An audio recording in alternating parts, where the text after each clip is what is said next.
Hello and welcome to BTA financial. आज जो हम लोग बात करेंगे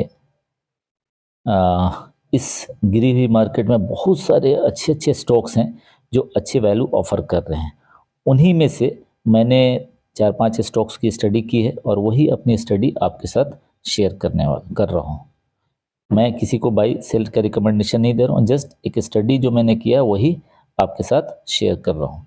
तो जो सबसे पहला स्टॉक है, इसको फंडा पिक कह सकते हैं कि फंडामेंटली एंड टेक्निकली दोनों ही अच्छे स्टॉक्स मैंने कोशिश की है पिक करने के लिए।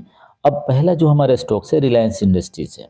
रिलायंस इंडस्ट्री में मैं ये चार्ट आपको दिखाना चाहता हूँ और जो मूविंग एवरेज मैंने लगा रखा है वो 200 DMI का है। ठीक है, 200 EMA ये वाला है।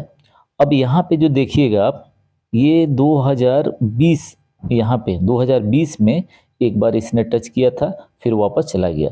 जब जब यहाँ पे आ रहा है इसके थोड़ा सा ऊपर, तब तब ये स्टॉक क्या हो जा रहा है, भाग जा रहा है। एक बार फिर उसी पोजीशन पे आया है जहाँ से बार बार यहाँ से इधर ये भाग गया था। यहाँ भी चांसेस है कि हाँ यहाँ से फिर बाउंस करे। इसका एक जो लेवल है 1290 कह लीजिए, वहाँ से ऊपर अगर निकलता है तो ये अच्छा मूवमेंट इसके ऊपर चांसेज है कि हाँ आ जाएगा। ठीक है, अब इसकी ज़रा हम लोग देख लेते हैं कि ये वैल्यू कैसा ऑफर कर रहा है। तो अगर यहाँ पे बात करें तो मार्केट कैप ये सब देखना नहीं है, हर चीज़ परफेक्ट है। थोड़े से ROC ROE कम जरूर है, बट रिलायंस है, चलेगा। अब इनका ज़रा हम लोग देखते हैं कि वैल्यू ऑफर है कि नहीं, इसमें वैल्यू हमें मिल रही है कि नहीं, इस टाइम अगर हम इसमें इन्वेस्ट करें तो वैल्यू मिल रही है कि नहीं। तो ये जो लाइन है ये इसका मीडियन पीई है और मीडियन पीई से अभी ये नीचे चल रहा है। दैट मीन्स कि हाँ ये आपको वैल्यू ऑफर कर रहा है। जो नेक्स्ट स्टॉक है उसको हम लोग देखेंगे, वो है ITC। ITC में ये हाई लगाया था 528, रिसेंटली 528 हाई लगाया था। और यहाँ पे मैंने फिर क्या किया है, वही 200 एक्सपोनेंशियल मूविंग एवरेज लगा रखा है और इसने ये ब्रीच कर दिया था और इस बार क्या किया, फिर उसको एक हेल्दी वे में उसको जंप किया है। तो 475 के ऊपर अगर निकलता है तो फिर ये आपको जो पहला ही टारगेट होगा ये होगा 580 के आसपास, सॉरी 480 के आसपास। और नेक्स्ट स्टॉप होगा इसका 500 टू 530 और उसके पर अगर ऊपर निकलता है तो फिर इसका इज़ द लिमिट। इसकी भी अगर हम लोग देख लेते हैं यहाँ पे, तो ITC देख लीजिए कि वैल्यू ऑफर कर रहा है कि नहीं। तो हम लोग पहले फंडामेंटल इसका देख लेते हैं। मार्केट कैप अच्छा है, ROC ROE फंटास्टिक, कहीं सॉरी यहाँ पे ये वाला देख लें आप, ROC 37.5% एंड ROE 28.4%। और ये डिविडेंड भी हेल्दी डिविडेंड ऑफर कर रहा है।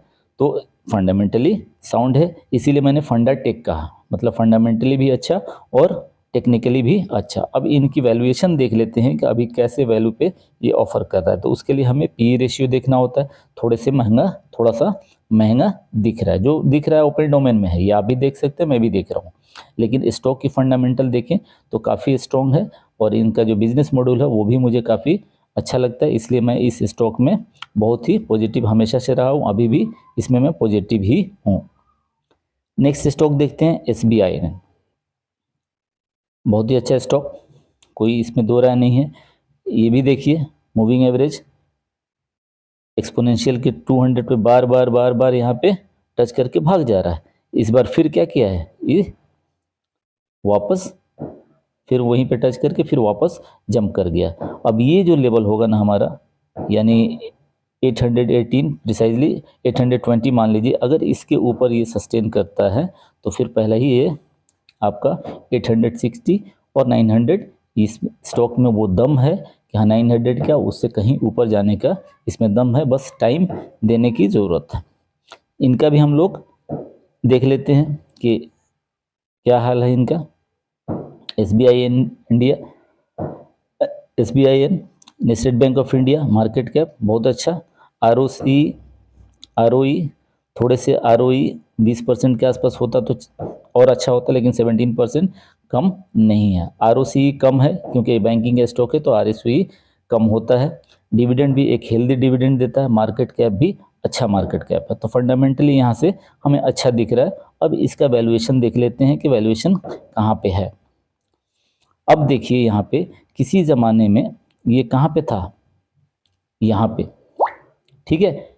अभी कहाँ पे है, ये 10 से भी नीचे है, और जो मीडियन है इसका 10 के ऊपर में, यानी कि मेरे ख्याल से 11-12 इसका मीडियन है, मीडियन से भी नीचे है, यानी कि ये स्टॉक बहुत ही वैल्यू ऑफर कर रहा है। तो ऐसे ऐसे स्टॉक अच्छे स्टॉक्स होते हैं, और अच्छे स्टॉक्स अगर आपको अच्छे वैल्यू पे मिले तो फिर क्या कहना। तो ये स्टॉक मेरा अगला पिक रहेगा। और इसके बाद RVNL आजकल बहुत कुछ दिनों से बहुत चर्चा में है। अब देखिए यहाँ पे क्या हो रहा है, ये अपने 200 EMA के पास से एक बार यहाँ पे, ये देखिए यहाँ से जंप ले लिया, फिर यहाँ आया, फिर जंप ले लिया, फिर यहाँ से ये जंप लिया है।